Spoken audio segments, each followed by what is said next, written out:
Hello, friends, and welcome into the Cowboys Report. I am your host, Tom Downey. Let's dive into some Cowboys rumors on today's show. First up, you saw that Dak contract offer, right?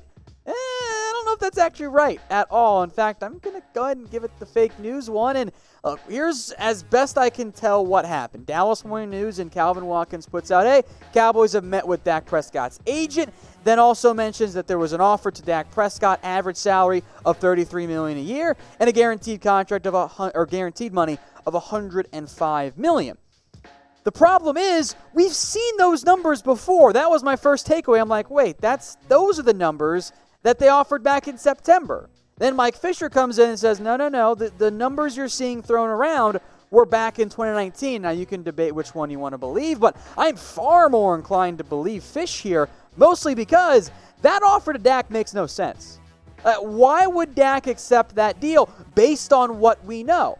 It is less per year than what Jared Goff got from the LA Rams. Goff got 33.5.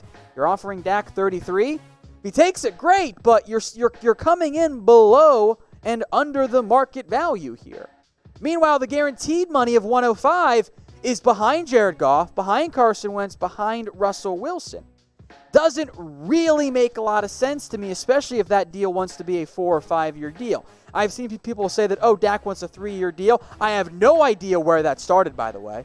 Absolutely no idea. Could not back check it. If you can find it, let me know. Closest I ever saw was a hypothetical offer from CBS. Now, 3 years, $33 million per year, 105. That actually works out pretty closely to what the non-exclusive franchise tag would end up being. So that makes a little bit more sense.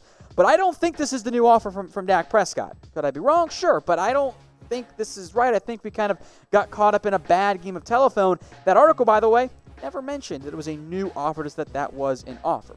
So how much will Dak make per year on his new deal? I will make this the pinned comment of the video. So if you get with an ad break here on YouTube, scroll on down and put your best guess right there. Moving on now to Amari Cooper. Does he want to stay? Yes. Once again, we are back on this one. 4 stars. Cooper's made it very clear.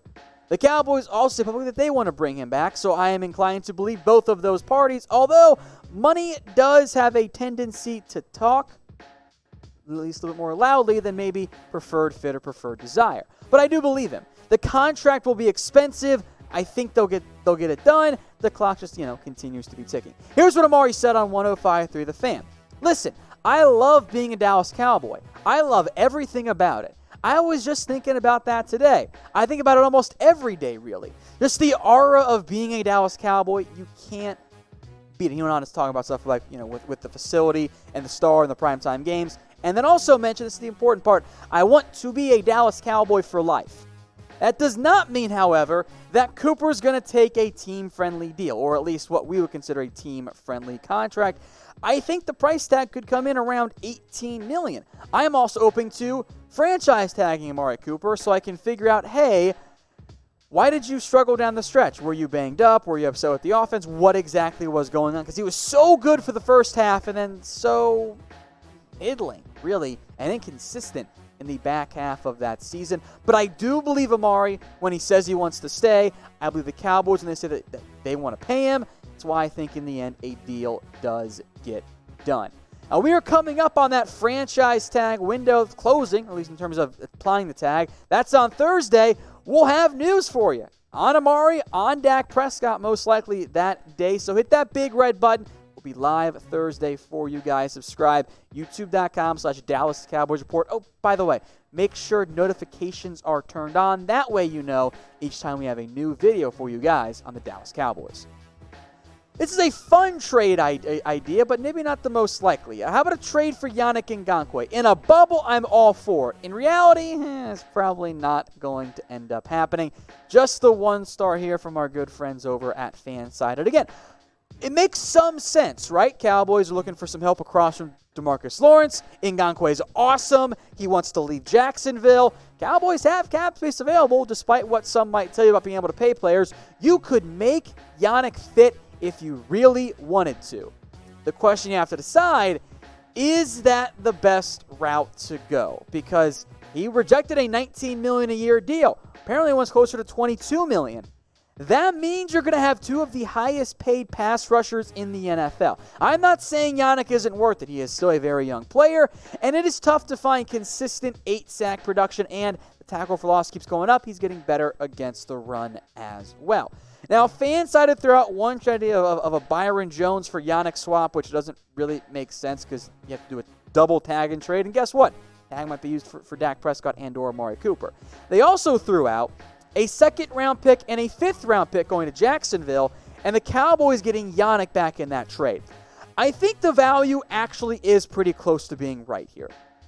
The problem is, which would you rather do it for the Cowboys? Spend, I'll say, 12-ish on Robert Quinn, or 20-plus million on Yannick Ngakoue and give up 2 draft picks? That's kind of a bit of a dicey area for me if I'm the Dallas Cowboys. I don't know if that's really something I want to be doing, and it comes down to roster construction.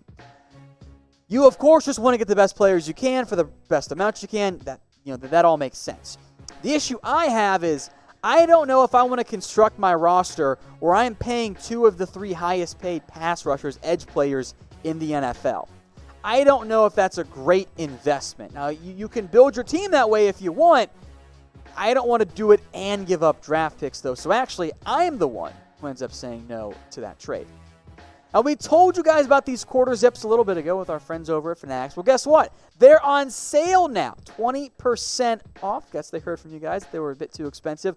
20% off. It's chatsports.com/CowboysZip. Don't worry, I'll put that link in the comments and the description for you guys. It's chatsports.com/CowboysZip. All kinds of colors and styles and fits, men, women, kids as well. It's chatsports.com/CowboysZip. That link gets you 20% off.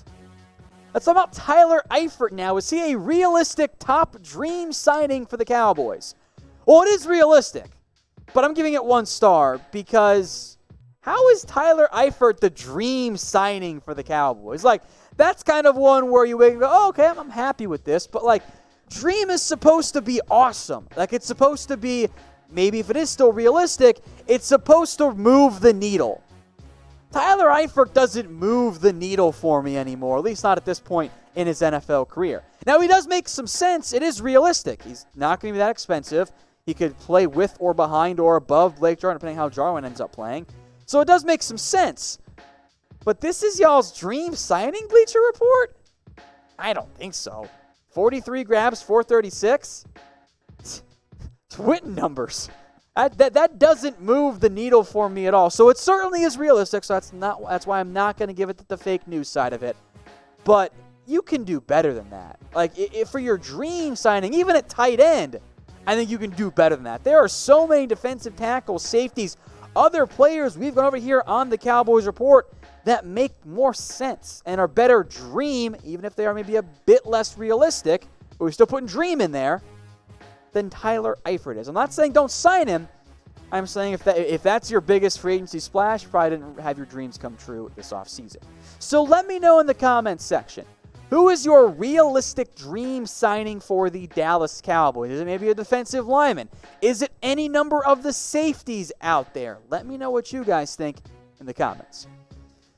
All right, we're going back to, again, our friends over at Bleacher Report. Are the Cowboys going to disappoint? This is a dumb headline and a dumb idea for me. I'm giving it the fake news. Yes, of course they could disappoint. I'm not saying that they can't. I'm saying the logic used here is horrible. Bleacher Report says Cowboys one of 5 teams destined to disappoint, which technically is possible. The issue here is that their main argument was actually very good article by Bill Barnwell pointing out why the Cowboys won in 2019, saying the Cowboys are 34-29 in games decided by 7 points or fewer before 2018 for Jason Garrett, and they weren't going to win 80% of them, which is right. The problem is you forgot the part of how the Cowboys went 0-6 in one-score games this year. In most cases, the average of going of your mark in one-score games is about 50%. Crazy, right? That's math, I know. If the Cowboys had been 50% in one-score games last year, they would have won 11 games. They were a top 6 team in point differential. Even though, yes, they'll lose some talent, in all reality, the Cowboys are one of the most obvious positive regression candidates in the NFL next season. They should be better than what they were in 2019 once we acknowledge that, yes, you know what? Luck is a factor sometimes. The Cowboys were lucky to go 8-2 or whatever it was in 2018 in one-score games. They were really unlucky to go 0-6 in one-score games this year. They will regress back to the mean. That is the nature of football. Heck, even if they go 2-4, that's 10 wins. That's it. And that, look, I know what you're saying. Oh, Tom, they can only beat bad teams. First off, it's the NFL, not college football. Can we abandon that whole mindset? More importantly, I agree. Usually, really good teams blow out the bad teams. The Cowboys should have won more one-score games. It was unfortunate that they didn't. Of course, the players and coaches deserve some blame there, but they're an obvious bounce-back candidate. So everyone in the comments, do me a favor and predict what the Cowboys' record will be in 2020. I, again, have high expectations. I think double-digit wins is the path for this Cowboys team. Again, finish some more close games like you clearly have been able to do in the past at a above-average rate, by the way. You're going to be fine. You're going to be back to that 10-win mark. Now, BetDSI put out some NFC East projected win totals. Eagles at 10, Cowboys at 9. Look, I know we haven't hit free agency, and this could all change, and most likely will change, is my mindset. I like the over there. And if you want to get on the over, or for just March Madness betting, or NBA, or baseball, or whatever, heck, you can bet on the next president on BetDSI. It's chatsports.com/bet. Use that promo code Cowboys120 for a 120% deposit bonus. That is chatsports.com/bet. The promo code is Cowboys120. All right, a draft note here to wrap up the show. Is Xavier McKinney a fit for the Cowboys? I'm going to give this one 4 stars. Pro Football Focus pegged him as one of the good fits for the Cowboys, and I completely agree. He does a lot of things the Cowboys like out of their safeties. They like to have some versatility, can play some slot corner, can play some strong safety, some free safety, is reliable, he's talented. He's not as maybe dynamic or as have an upside as Grant Delpit, but he's a safer pick. And I'll put safer in quotes because it's the NFL draft and there's really almost no such thing.